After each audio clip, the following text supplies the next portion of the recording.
Vedant's Wellness Center, where food become your medicine. Call 905 944 664.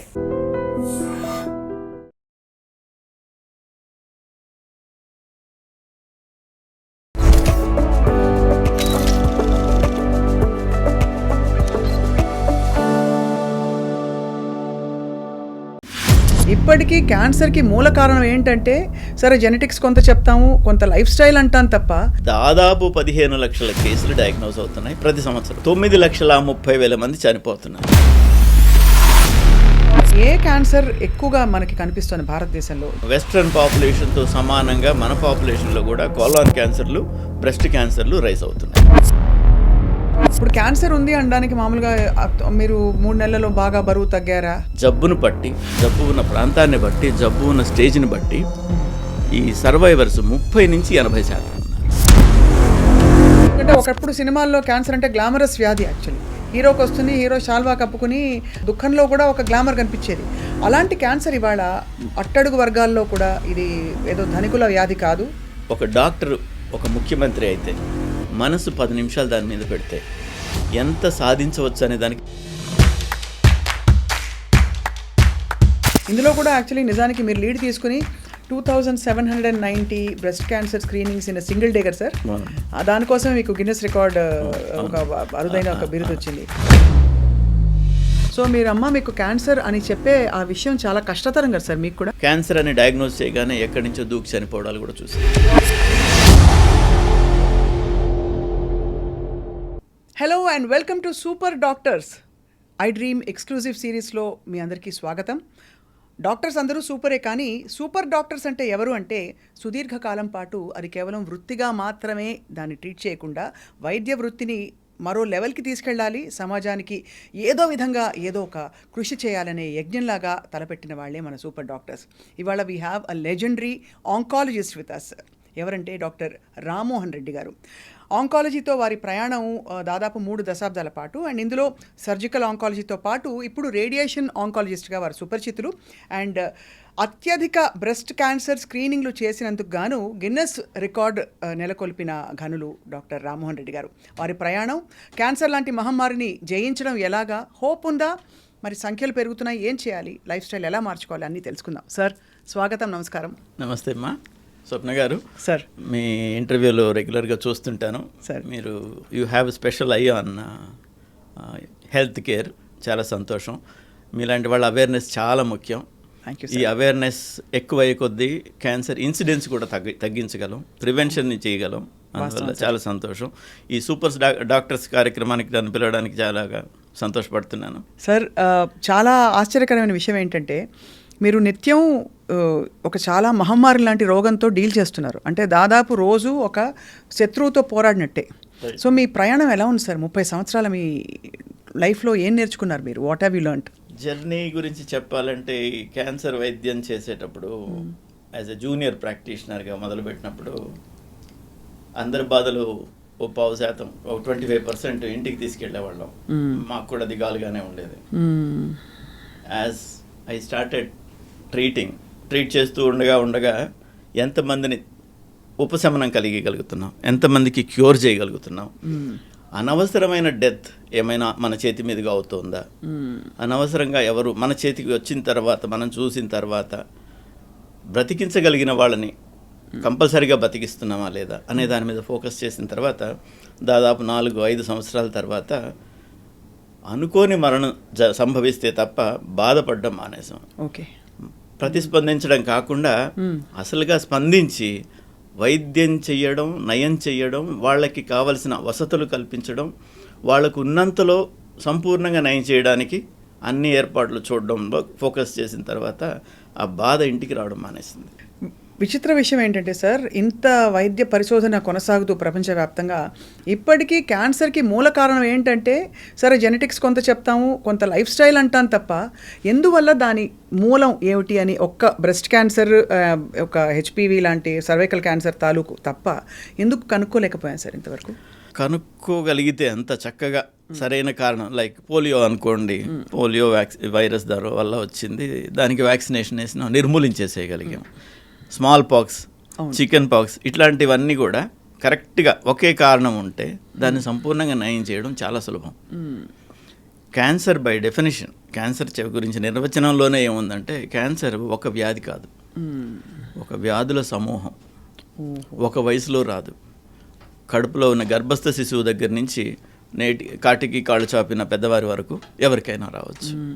And అన్ని tissues, 3 రకాల tissues ఉంటాయి బాడీలో.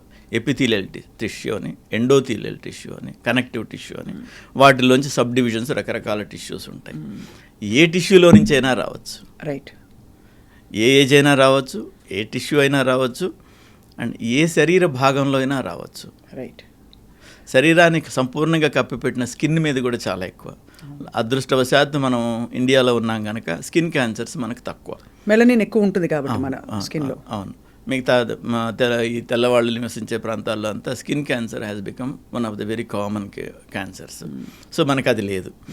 సో ఈ క్యాన్సర్ అనేది ఒక దగ్గర డిఫైన్ చేయలేం కాబట్టి, ఒక ప్రాంతంలోనే వస్తుంది అని చెప్పలేం కాబట్టి, ఒక టిష్యూ అనే చెప్పలేం కాబట్టి, ఒక సిమ్టమ్ ఉంటే క్యాన్సర్ అని చెప్పరాదు. కానీ సో ఒక గ్రూప్ ఆఫ్ సిమ్టమ్స్ గురించి చెప్పాలి, రకరకాల జాగ్రత్తల గురించి చెప్పాలి. అప్పుడే ఈ క్యాన్సర్ కావచ్చు అని కనీస అనుమానంతో వైద్యుడి వరకు ఈ అనుమానపడ్డ వాళ్ళు వెళ్ళగలుగుతారు.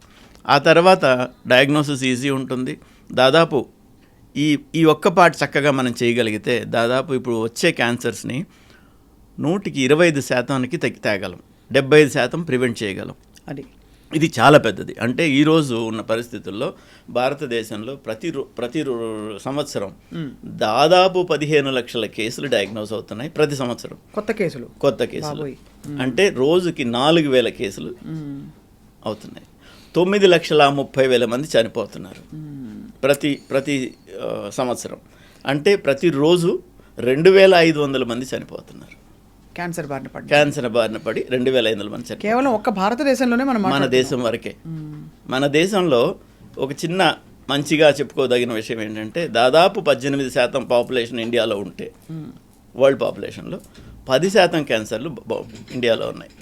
సో 18% ఉండాలి.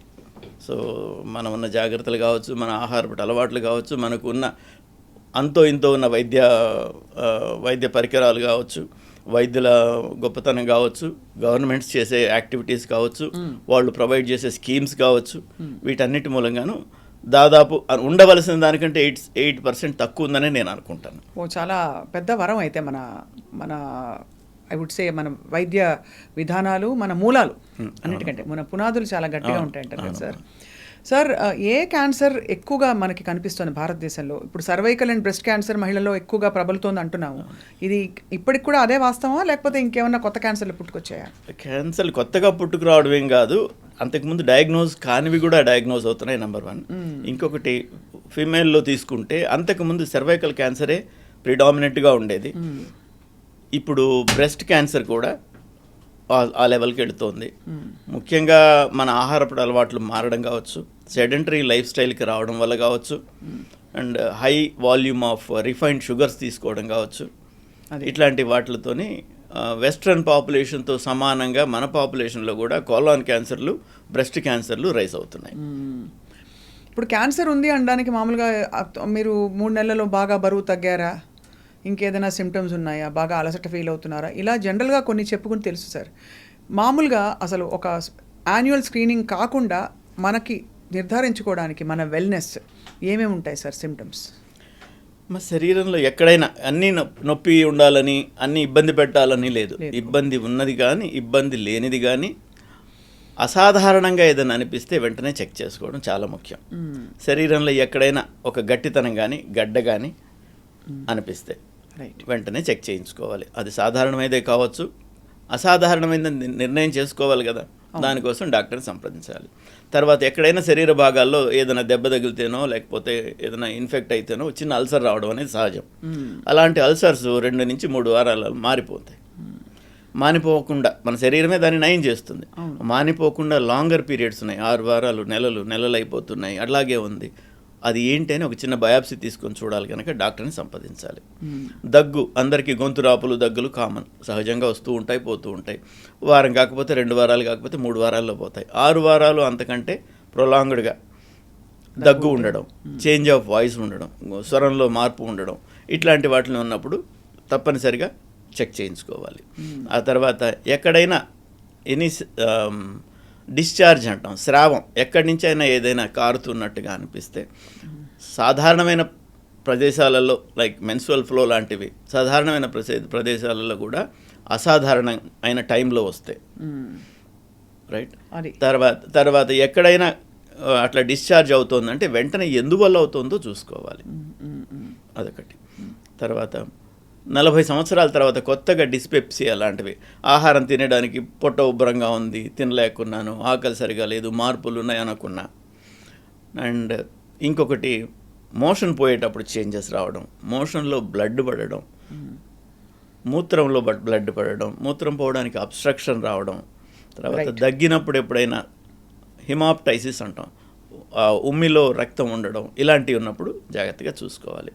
ఇవన్నీ ఉన్నప్పుడు డాక్టర్ గారిని సంప్రదించితే అది తప్పనిసరిగా రూల్ అవుట్ చేయబడుతుంది, రైట్. అందులో 100కి 10% ఉన్నప్పటికీ మిగతా 90% బాగుందని నిర్ధారణ చేసుకోవడం చాలా ఇంపార్టెంట్. ఈ 10% ఉన్నవాళ్ళు బాగా ఎర్లీగా డయాగ్నోస్ అవుతారు. అంత తొందరగా డయాగ్నోసిస్ అయినందువల్ల క్యూర్ ఛాన్సెస్ చాలా ఎక్కువ. క్యాన్సర్ వచ్చిన వాళ్ళలో మన దేశంలో ఇప్పుడు బాగా అయ్యే వాళ్ళు ఎంతమంది ఉన్నారంటే, బాగా అయిందని ఎప్పుడు అంటామంటే 5 సంవత్సరాల కంటే ఎక్కువ వైద్యం తర్వాత బాగుంటే వారు క్యాన్సర్ నయమైంది అని చెప్తాం, వాళ్ళని క్యాన్సర్ సర్వైవర్స్గా తీసుకుంటాం. అవును, మనకు జబ్బును బట్టి, జబ్బు ఉన్న ప్రాంతాన్ని బట్టి, జబ్బు ఉన్న స్టేజ్ని బట్టి ఈ సర్వైవర్స్ 30 నుంచి 80% ఉన్నారు. ఈ 80% ఉండడం అనేది కొన్ని జబ్బుల మూలంగాను, బాగా నయమయ్యే రకమైన జబ్బుల మూలంగాను, బాగా ఎర్లీగా డయాగ్నోస్ అవ్వడం వలన. ఈ 30%కి వచ్చేవాళ్ళు కొన్ని క్రిటికల్ ఏరియాస్లో ఉండడం ఒకటి, తర్వాత బాగా ముదిరిన తర్వాత చూసుకోవడం ఒకటి. సో నయమయ్యే శాతము 30 నుంచి 80% వేరియేషన్ అవుతుంది. ముందుగా చూసుకుంటే 80% నయమైతే, లేటుగా చూసుకుంటే 20-30% నయమవుతాం. మొత్తం మీద అంతకు ముందులాగా ఇదేదో పాపం, ఇదేమో శాపం, నాకు వచ్చింది నేను పోతాను అనే పరిస్థితి నుంచి బాగా నయం కాలేదు, బాగా కష్టపడుతున్నాం అనుకుంటే కూడా 100కి 30% మంది 5 సంవత్సరాలు దాటేయగలరు. అందుకని వైద్యం చేసుకోవడం ఇంపార్టెంట్.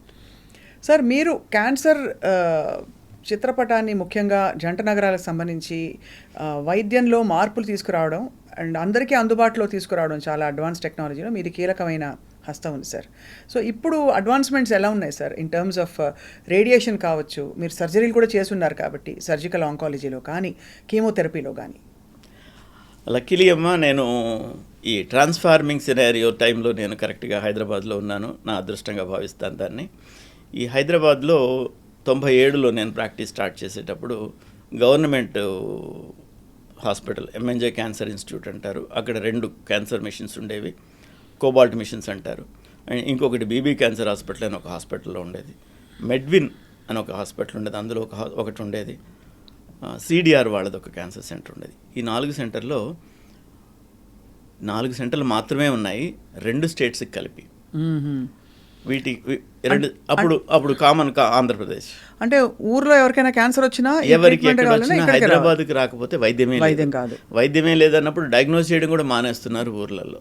ఆ పరిస్థితుల్లో నేను క్యాన్సర్ స్పెషలిస్ట్గా జాయిన్ అయ్యి ప్రాక్టీస్ స్టార్ట్ చేశాను. తర్వాత మొట్టమొదటి లీనియర్ యాక్సలరేటర్ 2000 సంవత్సరంలో కాస్త ఒక 6 నెలలు అటు ఇటుగా ఉండొచ్చు, మొదటి మిషన్ వచ్చింది. ఈరోజు దాదాపు 60 పైచిలకు అత్యున్నత ప్రమాణాలు కలిగిన లేటెస్ట్ క్యాన్సర్ మిషన్స్ హైదరాబాద్లో ఉన్నాయి. మేము కన్విన్స్ చేయగలిగాం మేనేజ్మెంట్స్ని, అండ్ గవర్నమెంట్స్ కూడా అనుకూలంగా ప్రవర్తించాయి. అండ్ కొన్ని స్కీమ్స్ లైక్ ఆరోగ్యశ్రీ లాంటివి కానీ, ఈ హెల్త్ కేర్ స్కీమ్స్ అన్నీ అట్టడుగు వర్గాలకు కూడా ఆర్థిక వసతిని కొంతవరకు ఇస్తుంటే, కొంతవరకు హాస్పిటల్ ఆర్థిక బర్డన్ని కొంత షేర్ చేసుకోవడం మూలంగా వాళ్ళు వైద్యానికి అందుబాటులోకి వచ్చారు. ఈ స్కీమ్స్లో ఏంటంటే వాళ్ళు ట్రీట్మెంట్కి వచ్చిన తర్వాత ఇంటికి వెళ్ళే ఛార్జీలు కూడా వీళ్ళు ఇస్తారు, గవర్నమెంట్ మూలంగా హాస్పిటల్స్ వాళ్ళు చెల్లిస్తారు. సో ఇలాగ చేయడం వల్ల ఒక ఫాలోఅప్కి వస్తే వాళ్ళకి వచ్చే పోయే ఖర్చులు కూడా ఇస్తారు.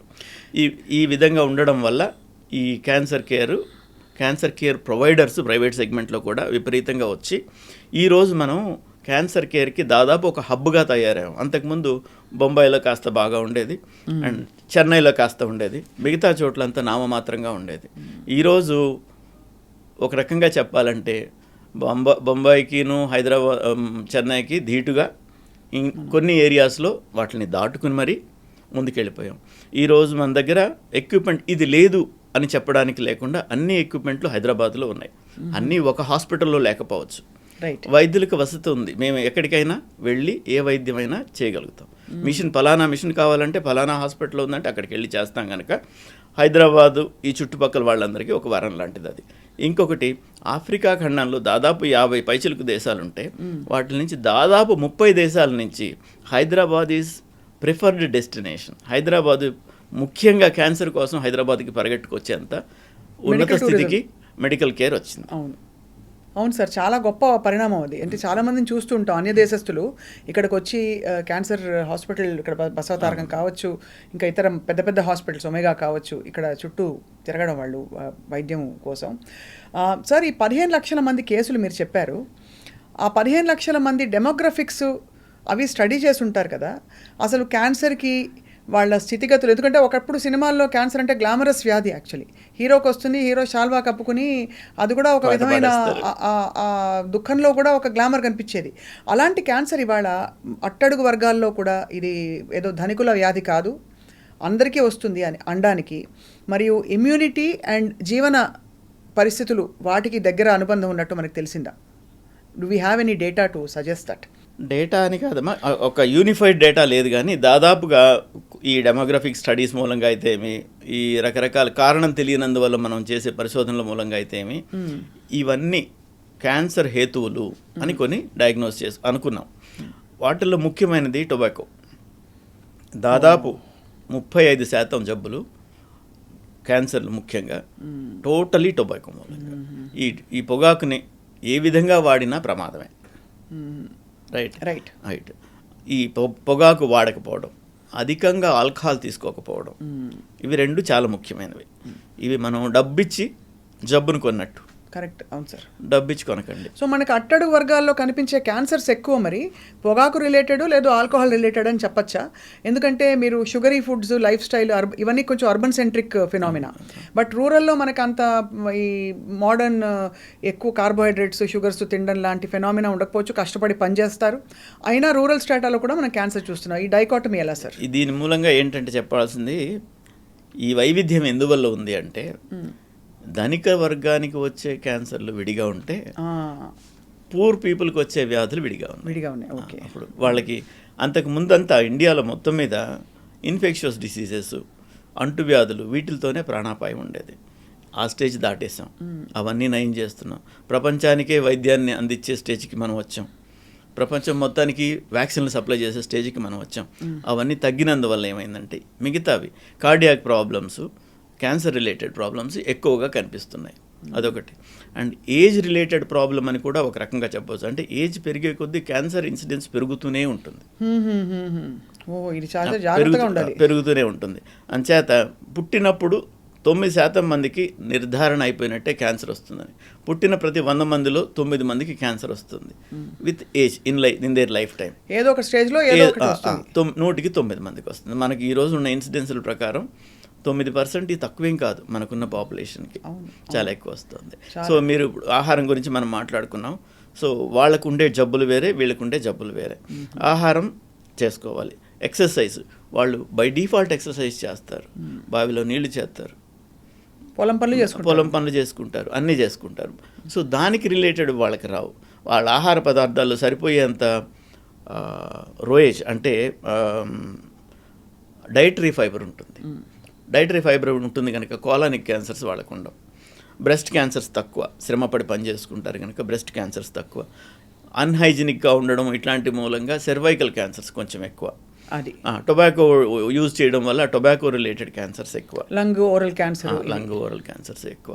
అయితే అది అంటే క్యాన్సర్ మొత్తం మీద క్యాన్సర్ ఇన్సిడెన్స్ మార్పు లేదు, కానీ వ్యాధుల డిస్ట్రిబ్యూషన్ మారుతుంది. ఓకే.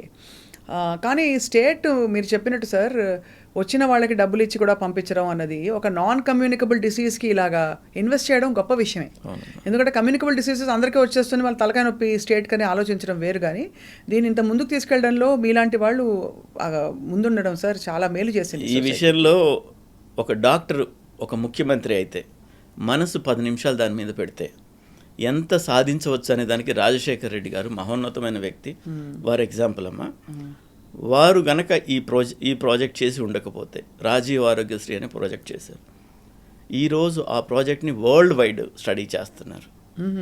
నేషనల్ వైడ్ కూడా కొంచెం రూపాంతరం చెందించి మోడీ గారు కూడా మంచి యాక్టివిటీ తీసుకుని ఎక్కువ మనీని అలొకేట్ చేస్తూ క్యాన్సర్ నిర్మూలించాలని వారు కూడా కంకణం కట్టుకున్నారు. అండ్ దేశాల నుంచి ఈ ప్రాజెక్ట్ స్టడీ చేసేదానికి ఎంతోమంది వచ్చి వెళ్తున్నారు. In some form or the other వెళ్తున్నారు. ఇంకొక ముఖ్యమైన విషయం ఏంటంటే గవర్నమెంట్ ₹1 ఖర్చు చేస్తే లెక్కల ప్రకారం ఎంత ఉందో నాకు తెలియదు, కానీ నా ఉద్దేశం 25 పైసలు ఎండ్ యూజర్కి చేరుతుంది. This is one project. ఇందులో 95 పైసలు చివరి ఎవరు వాడుకుంటారో వాళ్ళకి చేరుతుంది. 5 పైసలు మాత్రమే ఈ దారి ఖర్చులు అవుతుంది. ఎవరు ఎక్కడ ఒక్క పైసా ఇది చేయడానికి లేదు. అనెథికల్గా చేయడానికి కానీ మోసం చేయడానికి కానీ అవకాశాలు బాగా అరుదు.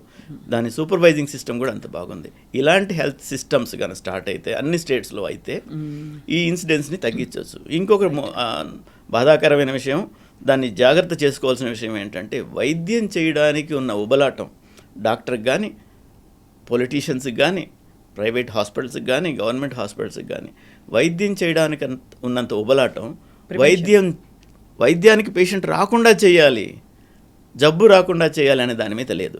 ఒకవేళ దాని మీద ఫోకస్ చేస్తే ఇప్పుడు మనం ఖర్చు చేస్తున్నంతలో 4వ వంతు ఖర్చు చేస్తే కూడా ఈ ఇన్సిడెన్స్ ఆఫ్ 4,000 క్యాన్సర్లు ప్రతి సంవత్సరం వస్తున్నాయి అంటున్నాను కదా, ప్రతిరోజు 4,000 క్యాన్సర్లు వస్తున్నాయి. దాన్ని 1000కి తీసుకెళ్ళగలం. ఓహో, అంటే ప్రివెన్షన్ మీద దృష్టి పెట్టి ఒక ఎడ్యుకేషన్, ఒక ప్రివెన్షన్, ఇవి రెండింటి మీద దృష్టి పెడితే 4,000 నుంచి 1000కి చేయగలం. అంటే మనకు ఉన్న వైద్య పరికరాలు ఫెసిలిటీస్ ధారాళంగా సరిపోతాయి. ఇప్పుడు సరిపోవు, చాలు బొటాబొట్టి. హైదరాబాద్లో అన్నీ ఉన్నాయి, ముఖ్యమైన పట్టణాల్లో అన్నీ ఉన్నాయి, కానీ ముఖ్యమైన పట్టణాల్లోనే రావు కదా క్యాన్సర్లు, మారుమూల ప్రాంతాల్లో కూడా వస్తాయి. 1 మిలియన్ పాపులేషన్కి 1 మిషన్ కావాలి, మనకు అన్ని లేవు. ఇప్పుడు ఉన్నవి ఇన్సిడెన్స్ తగ్గిస్తే ఆటోమేటిక్గా సరిపోతాయి. అవును సార్, మీరు అన్నది ఇందులో కూడా యాక్చువల్లీ నిజానికి మీరు లీడ్ తీసుకుని 2790 breast cancer screenings in single day కదా సార్. దానికోసమే మీకు గిన్నెస్ రికార్డ్ ఒక అరుదైన ఒక బిరుదు వచ్చింది ఆ రోజు సార్. జస్ట్ ఐఎమ్ క్యూరియస్, ఈ 2000 ఒక బృందం ఒక్కనే కాదమ్మా, ఒక బృందం అందరం కలిసి చేయగలిగింది అది. అండ్ అది చేయడానికి ఏంటంటే మేము ఇంకొక 1000 మంది ఎక్కువే చేసాము. బట్ వాళ్ళు కౌంట్ చేసే విధంగా మేము డ్రోన్ పిక్చర్స్ పంపించాలి, సూపర్వైజ్ చేసేదానికి వచ్చి ఉంటారు. అలాగ పంపించడానికి ప్రైవేట్ పార్ట్ ఎగ్జామినేషన్, దానిలో కొంత కవర్ చేయాలి, కొంత చూపించాలి. సో అలాగ చేయగలిగింది మేము ఆ నంబర్ చేయగలిగాం. అంతకంటే ఇంకో 1000 మంది ఎక్కువే చేసాం. They could not count on the videos. So when you say screening sir, it includes mammogram and self breast examination. Self examination ఒకటే ఫోకస్ చేసాము. అందులో ఏమవుతుందంటే చేసిన తర్వాత అనుమానం ఉన్న వాళ్ళందరినీ విడిగా తీసుకుని వాళ్ళకి మ్యామోగ్రఫీలు, ఫర్దర్ టెస్ట్లు, ఫైన్ నీడిల్ ఆస్పిరేషన్ సైటాలజీ చేసి అందులో డిటెక్ట్ అయిన వాళ్ళకి దాదాపుగా ఉచిత వైద్యం అందించగలిగాం. అప్పుడు చాలా గొప్ప విషయం sir. Sir I'm just curious, ఆ రోజు ఎన్ని కేసులు బయటపడ్డాయి? అంటే ఇది ర్యాండమ్గా ఒక 3,000 మంది వచ్చి మీ దగ్గర స్క్రీనింగ్ చేయించుకున్నారు, వాళ్ళే షాక్ అయిన వాళ్ళు చాలా మంది ఉంటుంటారు కదా. చిన్నబాబు గారని గ్రేస్ హెల్త్ కేర్ ఫౌండేషన్ తరఫున పనిచేస్తారు చిన్నబాబు గారు, వారు. అండ్ ఇంకో 2-3 సంస్థలు అక్కడ very good number of sisters, health care assistants, వీళ్ళందరం కలిసి చేసింది అది. ఆ రోజు దాదాపు 400 పైచిలుకు కేసులు డయాగ్నోస్ అయినాయి, అనుమానాస్పదంగా అయినాయి, ఏదో ఒక లంప్ ఉండి అనుమానాస్పదంగా అయినాయి. అది ఫర్దర్ ఎవాల్యుయేట్ చేసాము. అందులో నుంచి 20% was found to B disease. వాళ్ళందరికీ వైద్యం అందింది. ఏదో విధంగా పెట్టుకోగలిగిన వాళ్ళకి పెట్టుకునే విధంగా చేస్తే, పెట్టుకోలేని వాళ్ళకి కూడా ఏదో ఒక ఏర్పాటు చేసి, మాకు వైద్యం చేయించుకుని నయమైన వాళ్ళు కొంతమంది, ఎవరైనా క్యూరబుల్ క్యాన్సర్స్ వస్తే మేము సహాయం చేస్తామని చెప్పిన వాళ్ళు బృందాలుగా ఉంటారు. రైట్, వాళ్ళని మేము సంప్రదించి వీరికి బాగైపోతుందండి, వీరికి మీరు వైద్యం అందజేయండి అంటే వాళ్ళు చేస్తారు. సో ఆ విధంగా చేయిస్తుంటాం. చాలా మందికి పెద్ద షాక్ కదా సార్. ఇప్పుడు వాళ్ళు పేదవాళ్ళైనా ధనికులైనా నాకు వచ్చిందా అంటారు, నాకు రాదని అనుకుంటారు ప్రతి వాళ్ళు. సో మీకు క్యాన్సర్ అని చెప్పే ఆ విషయం చాలా కష్టతరం కదా సార్ మీకు కూడా? కొంచెం ఇబ్బందికరమే. ఓరే పీరియడ్ అలవాటు అవుతుంది, ఎలాగ చెప్పాలి, ఎవరికి చెప్పాలి, ఎలా వెళ్ళాలి. మామూలుగా అయితే మనకు ఒక చిన్న అడ్వాంటేజ్ ఉంది మన దేశంలో. అక్కడ బయట కంట్రీస్లో అంతా పేషెంట్తో డైరెక్ట్గా మాట్లాడాలి. పేషెంట్కి చెప్పిన తర్వాత పేషెంట్ పర్మిషన్తో ఎవరికి చెప్పాలో నిర్ధారణ చేస్తాం. మనకేంటంటే పేషెంట్ తరఫున డాక్టర్లు కొంత ముందడుగు వేసి వాళ్ళ తరఫున కొంతవరకు ఆలోచన చేసి ఎవరికి ముందు చెప్పాలో నిర్ణయం చేసే అధికారం ఉంది. ఓహో. పేషెంట్ ఉన్నారు అంటే మెడికల్ ఎథిక్స్ ప్రకారం కూడా యూ కెన్ డూ దట్. మాకు అధికారం ఉన్నట్టే, వారికే చెప్పాలి, ప్రైవసీ ఉంటుంది. బట్ వారిని తీసుకొచ్చే వాళ్ళు పక్కనే ఉంటారు కదా మాకు వైద్యం చేయించేటప్పుడు, వాళ్ళకి చెప్పకూడదని మాకు రూల్ లేదు కదా. సో మేము వీళ్ళని బయట కూర్చోబెట్టి వివరంగా చెప్తాం, ఇలా ఉంది ఇలా ఉంది ఇలా ఉంది. వారికి చెప్పకుండా కాదు, వాళ్ళకి మెల్లగా చెప్దాం. మీన్ వైల్ ఫర్దర్ ఇన్వెస్టిగేషన్స్ చేస్తాం. 2 సార్లు 3 సార్లు క్యాన్సర్ హాస్పిటల్ చుట్టూ తెలిస్తే వాళ్ళకి అనుమానంగానే ఉంటుంది. అప్పుడు చెప్తాం, ఇలా ఉంటుందమ్మా, ఇలా బాగా తగ్గుతుంది, ఇది తగ్గుతుంది, ఇలా ఉంటుంది ఇలా ఉంటుంది, ఇలా చేస్తామని చెప్తాం. వాళ్ళకి అప్పటికి అర్థం చేసుకునే ఓపిక శక్తి వస్తాయి. కొన్ని ఇన్సిడెంట్స్లు ఉన్నాయి, క్యాన్సర్ అని డయాగ్నోస్ చేయగానే ఎక్కడి నుంచో దూకి చనిపోవడాలు కూడా చూసాం. మీరు చూసారా సార్ మీ కెరియర్లో? సో చూసాను. హైదరాబాద్లో కూడా ఒక సంఘటన జరిగింది. నా మిత్రురాలు, నా సహ విద్యార్థి అమెరికాలో జీవిస్తూ అడ్వాన్స్డ్గా డయాగ్నోస్ అయిందని ఒక ఫ్రోజన్ ఆల్మోస్ట్ ఫ్రీజింగ్ టెంపరేచర్స్లో ఉండే రివర్లోకి కార్ డ్రైవ్ చేసుకుని చనిపోయింది. That is the time when I started thinking, being more passionate towards curing. That's so disturbing sir. అవునమ్మా. ఎందుకు సార్ అంత ఎందుకు గుండె జారిపోతుంది? అంటే అమ్మో నేను పడలేనా? అదే కాదమ్మా, జబ్బుకి నువ్వు డాక్టర్వా పేషెంట్వా తెలియదు, రైట్? నేను డాక్టర్నని నేను నిర్లక్ష్యం చేస్తే ఎలాగా? బాడీ మాట్లాడుతుంది, బాడీ చెప్తుంది ఇబ్బంది ఉంది, ఇక్కడ నొప్పిగా ఉంది, ఇక్కడ గడ్డగా ఉంది, ఇక్కడ తేడాగా ఉంది అని చెప్పినప్పుడు మనం దాని మాట విని ఎందుకుంది, నాకెందుకుంది, ఎలా ఉంది అని ఏంటని సంప్రదించాలి. నేను డాక్టర్నే అనుకుంటే నువ్వు డాక్టర్ అయితే దానికేం తెలుసు, డాక్టర్ అయితే దానికేంటి, కాకపోతే దానికేంటి. సో ఆవిడ నిర్లక్ష్యం చేశారా సార్ కొంత సిమ్టమ్స్ అనే అనుకోవాలమ్మా. ఆ కాలంలో నాకు టచ్లో లేరు వారు. నేను విన్నదాన్ని బట్టి అడ్వాన్స్డ్ డయాగ్నోసిస్ అయినందువల్ల ఇంకా ఇలాగే ఉంటుంది కదా అనుకున్నారు. అండ్ మనకులాగా ఒక రకమైన మానసికమైన సహాయం కానీ, ఒకళ్ళ మీద ఒకళ్ళు డిపెండ్ అయ్యి ఆధారపడేందుకు కానీ ఇక్కడ అవకాశం అక్కడ బయట కంట్రీస్లో ఉండదు.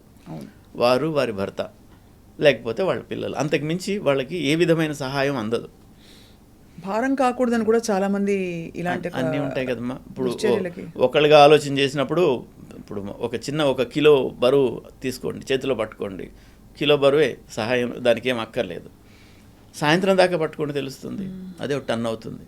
సో వాళ్ళు ఒక్కళ్ళే ఉన్నప్పుడు ఇలాంటి జబ్బు గురించి వాళ్ళు అలా ఆలోచన చేస్తారు.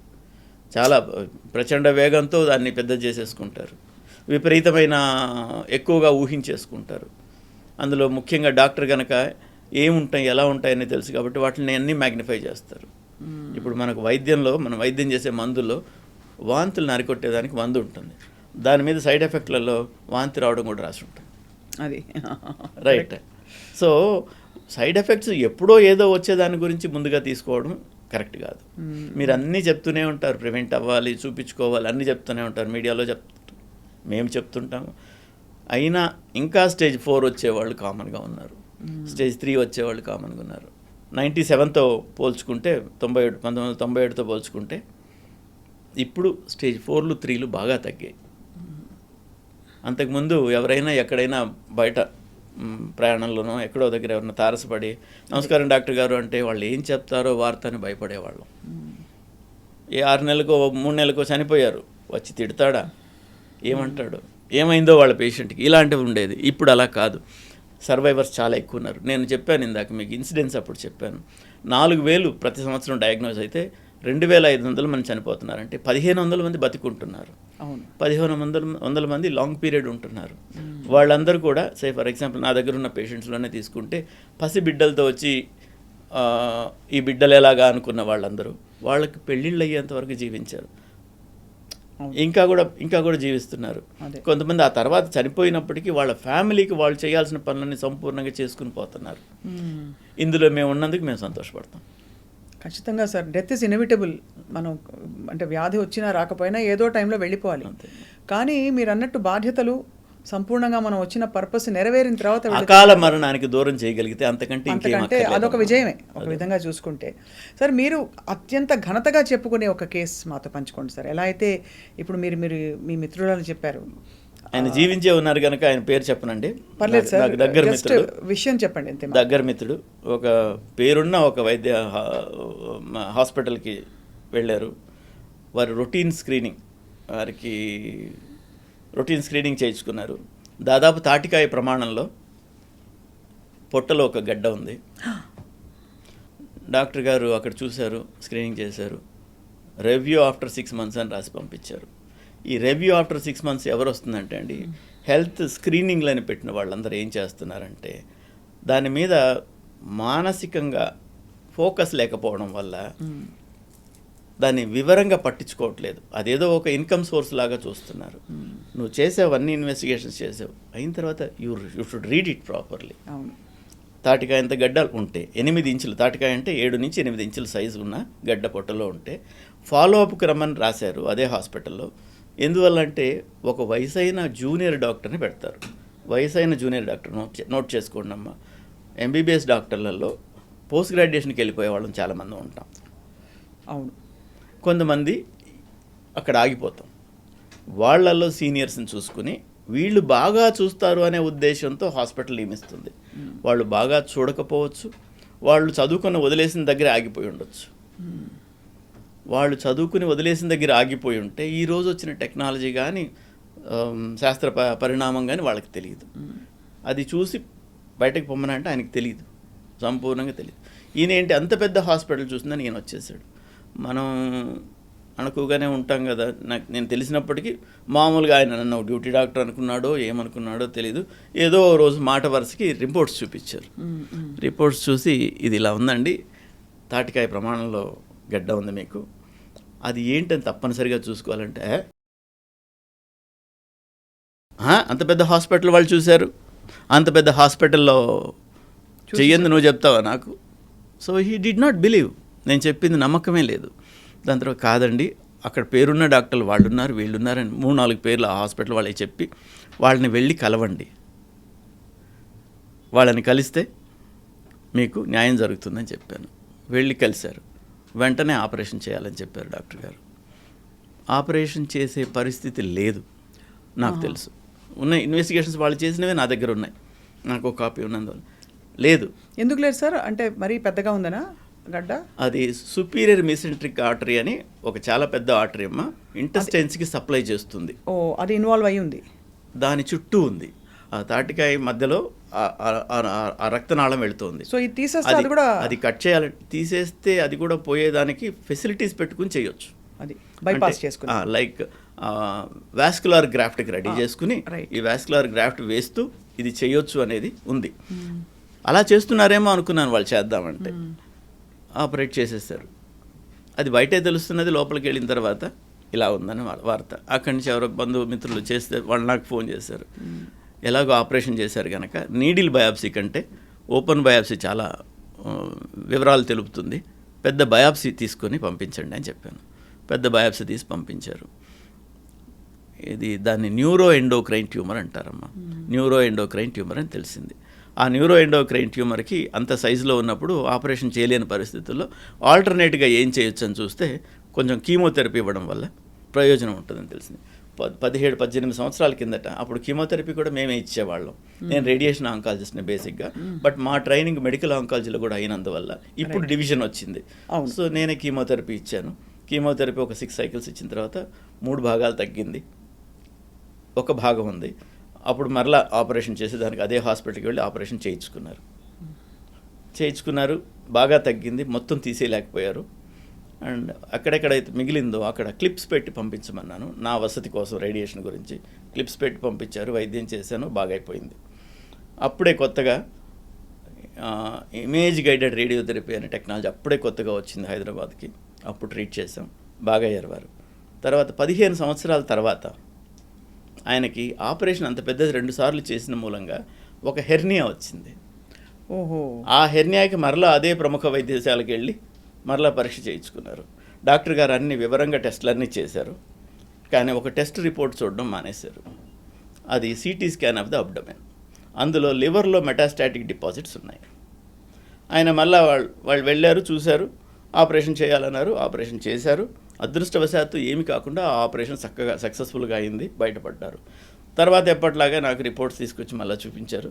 మళ్ళీ చూపిస్తే లివర్లో ఇంత పెద్ద డిసీజ్ ఉందండి, దాదాపు 2.5 సెంటీమీటర్లు ఉంది, దీన్ని తప్పనిసరిగా బయాప్సీ చేసుకోవాలని చెప్పాను.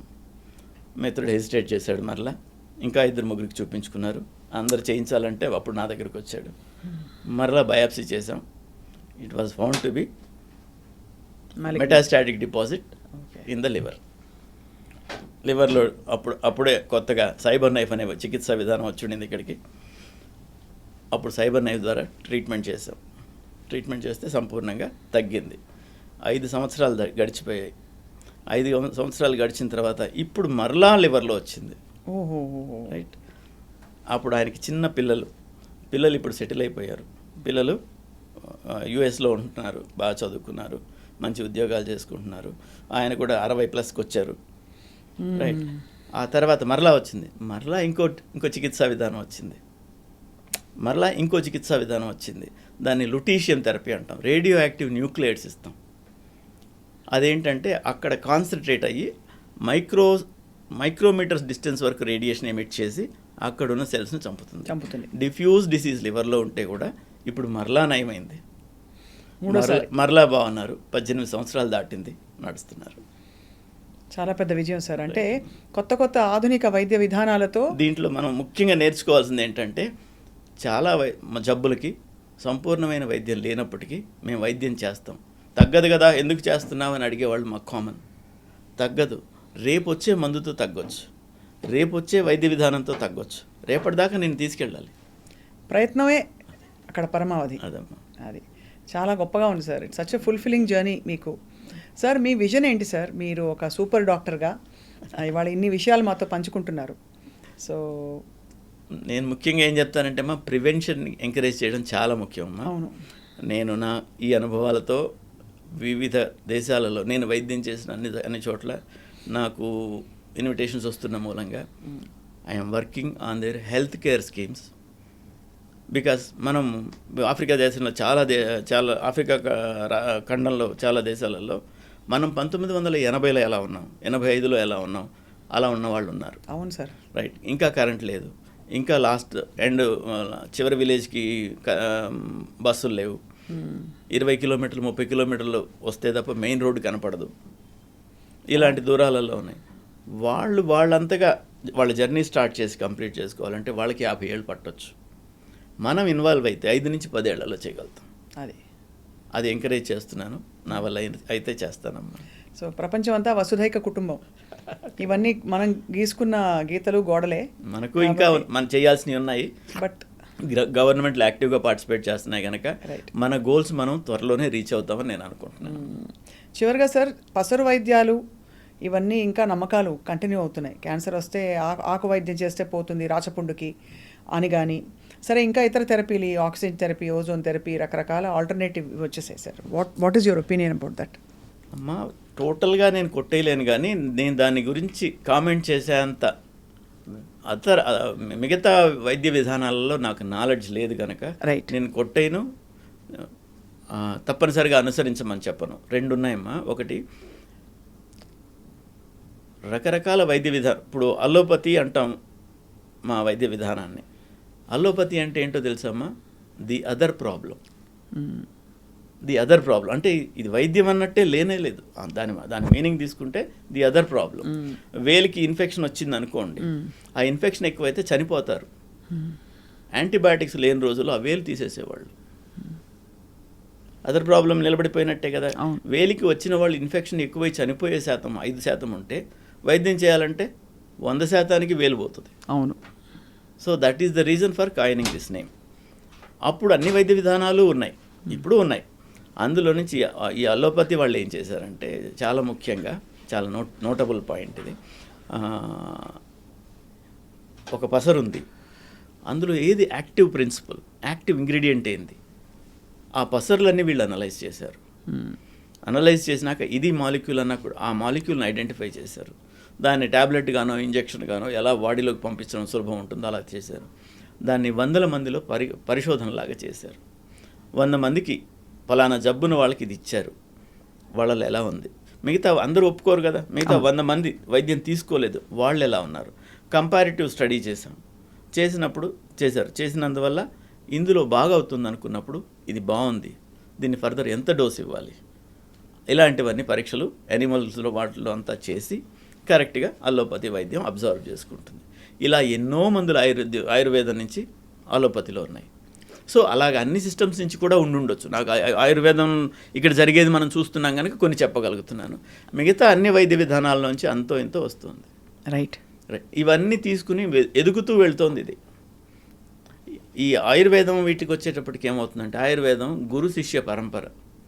శిష్యుడు దాని గురించి శ్రద్ధ లేకపోతే పోతుంది. అవును, ఫ్యామిలీలో వస్తుంది. కుటుంబంలో తండ్రి గారు చేశారు, నువ్వు చేసింది నేను చేయనానా అని వెళ్ళిపోయి కొడుకుంటాడు. ప్రతి వాళ్ళకి వాళ్ళు సంపూర్ణంగా నేర్పించాలని లేదు, వాళ్ళు నేర్పించినా వీళ్ళు నేర్చుకోవాలని లేదు. అలాగే అవన్నీ క్షీణించిపోతున్నాయి. మిగతా వైద్య విధానాలు క్షీణిస్తుంటే ఇవి బలపడుతున్నాయి. అండ్ ఇంకొకటి, వైద్యంలో ముఖ్యంగా ఇది వైద్య విధానం అని చెప్పాలంటే మనం కంట్రోల్డ్ స్టడీస్ చేసి నిర్ధారణ చేసి ఉండాలి. Clinical trials. ఈ నిర్ధారణని రిప్రొడ్యూసబుల్గా ఉండాలి. మరలా మీరు వైద్యం చేస్తే కూడా ఈ ఆ కండిషన్లో అదే ఫలితం రాబట్టగలగాలి. అప్పుడు దాన్ని శాస్త్రీయ వైద్య విధానంగా అంటాం. సో ఇప్పుడు ఎవిడెన్స్ బేస్డ్ మెడిసిన్ అంటాం. ఆ ఎవిడెన్స్ బేస్డ్గా చేయగలిగినప్పుడు అది అల్లోపతి అవుతుంది. అవును, అన్ని పతులు ఒక పతి అయిపోతున్నాయి కనుక ఇది విపరీతంగా పెరుగుతుంది. ఒక లైఫ్ టైం సరిపోదమ్మా అల్లోపతి ఒక్కటి నేర్చుకోవడానికి. మరి ఇవన్నీ ఎక్కడ నేర్చుకుంటాం? చాలా అంటే నొప్పింపక తానవ్వక అన్నట్టుగా మీరు అసలు ఎక్కడా కూడా వేరే ఇతర వైద్య విధానాల్ని విమర్శించకుండా చాలా సముచితంగా చెప్పారు డాక్టర్ రామ్మోహన్ రెడ్డి. నేను కొన్ని చెప్తాను వినండి. భారతదేశంలో విషపూరితమైన పాములు 5%, 95% విషం లేని పాములు. పాము కాటికి చనిపోయే వాళ్ళు చాలా ఎక్కువ శాతం. 5% పాములు అయితే పాము కాటులలో 5% చనిపోవాలి కదా. భయం, పాము కాటేసిందని ఒక్క నిజమే చాలు వాళ్ళకి చంపడానికి. సో వాళ్ళందరూ ఊర్లో ఉన్న వైద్యుడికి మంత్రగాడి దగ్గరికే వెళ్తారు. వాళ్ళందరికీ ఆయన మంత్రం వేస్తాడు, వైద్యం ఇస్తాడు, తీర్థం ఇస్తాడు, ఏదో చేస్తాడు. రైట్, 95 మందికి నయం అవుతుంది. వాళ్ళకి ఆ నమ్మకంతోనే 95 మందికి నయం అవుతుంది. ఈ 5% చనిపోతారు. దీనిలో ఇంకో ప్రాబ్లం ఈ అలోపతి వాళ్ళకి ఇంకోటి ఏంటంటే, ఈ 5% హాస్పిటల్కి వస్తారు. ఈ 5%లో 90% చనిపోతారు. బికాజ్ అక్కడ టైం డిలే అయ్యింది. అది ఈ పాము కాటు గురించే చెప్పాలంటే కూడా ఈ స్నేక్ వీనం దొరుకుతుంది. పిహెచ్సిలో కూడా అది అవైలబుల్ చేస్తే they can be cured. Most of them పాము కాటు తర్వాత 10 వైల్స్ ఆఫ్ పాలివీనం ఇచ్చేస్తే మోస్ట్ ఆఫ్ మన దగ్గర 3-4 విష సర్పాలు, వాటికి సరిపోయిందంతా వ్యాక్సిన్ ఉంది కనుక. వ్యాక్సిన్ కాదు, విషానికి విరుగుడు ఉంది. విషానికి విషమే విరుగుడు అంటారు. అదే పెద్దవాళ్ళు అనేవాళ్ళు పూర్వం. కానీ చాలా ఫ్యాసినేటింగ్గా ఉంది సార్ మీ ప్రయాణం. అండ్ మీ ప్యాషన్ అయితే it really makes you a super doctor. Because ఏదో సాధించాలే చాలేదు అని అనుకుని ఏదో స్టేజ్లో అందరూ మీరు ఇంకా ఇతర దేశాలకు వెళ్ళి మనం వైద్య విధానాల్ని ప్రవేశపెట్టి వాళ్ళందరికీ అందుబాటులోకి తీసుకురావాలనే మీ సంకల్పం తప్పకుండా నెరవేరాలి సార్. మీ యజ్ఞంలో ఎక్కడో అక్కడ మీ అందరం భాగం అవుతామని ఆశిస్తున్నాం. థ్యాంక్ యూ మా. ఈ అవేర్నెస్లో మీరు అందరూ పార్టిసిపేట్ ఆల్రెడీ చేస్తున్నారు. ఇంకా కూడా లైక్ నేనేమంటానంటే, ఈ క్యాన్సర్ కీమోథెరపీలు ఇస్తాం, సైడ్ ఎఫెక్ట్స్ వస్తాయి. ఎఫెక్ట్స్ వదిలేసి సైడ్ ఎఫెక్ట్స్ని హైలైట్ చేస్తున్నారు. అది మానేయాలి. అవును, ఎఫెక్ట్స్ని హైలైట్ చేయండి. సైడ్ ఎఫెక్ట్స్ ఎలాగ వస్తాయి? వాళ్ళకి వచ్చే వరం జీవితం. అవును, జీవితం అనే వరం వచ్చినప్పుడు ఆల్కహాల్ దాగి కింద పడిపోతున్నాడు రోజు, దానికి సైడ్ ఎఫెక్టే కదా అది. అవును, దానికి తయారుగా ఉన్నాడు, మందుకు వచ్చే సైడ్ ఎఫెక్ట్కి రెడీగా కాకపోతే ఎట్లా? అంతే కదా సార్. చాలా పెద్ద గీత చిన్న గీత అంతే అది. కాబట్టి జీవితం చాలా అమూల్యమైంది. And prevention is the best cure. Actually చెప్పాలంటే ముందే వెళ్ళి మనం పరీక్ష చేసుకుని ఫస్ట్ అసలు ఎవరికి రాకూడదు. జెనెటిక్గా అందరికీ ఆ పాసిబిలిటీ ఉంటుంది కాబట్టి సరే ఏదో పరిస్థితుల సంభవించినా ఇవాళ క్యాన్సర్ని ఖచ్చితంగా నయం చేసుకోవచ్చు సరైన డయాగ్నోసిస్తో అని చెప్పి మీరు మరోసారి భరోసా ఇచ్చినందుకు డాక్టర్ రామ్మోహన్ రెడ్డి గారు ధన్యవాదాలు సార్. నమస్కారం. థ్యాంక్ యూ స్వప్న గారు. ఈ సూపర్ డాక్టర్ ప్రోగ్రామ్కి నన్ను పిలిచినందుకు చాలా సంతోషం. మొదటిగా నాతోనే స్టార్ట్ చేస్తున్నందుకు ప్రోగ్రామ్ చక్కగా నడవాలని, మీరు అందరికీ అవేర్నెస్ తీసుకురావాలని ఆకాంక్షిస్తున్నానమ్మా. Thank you sir.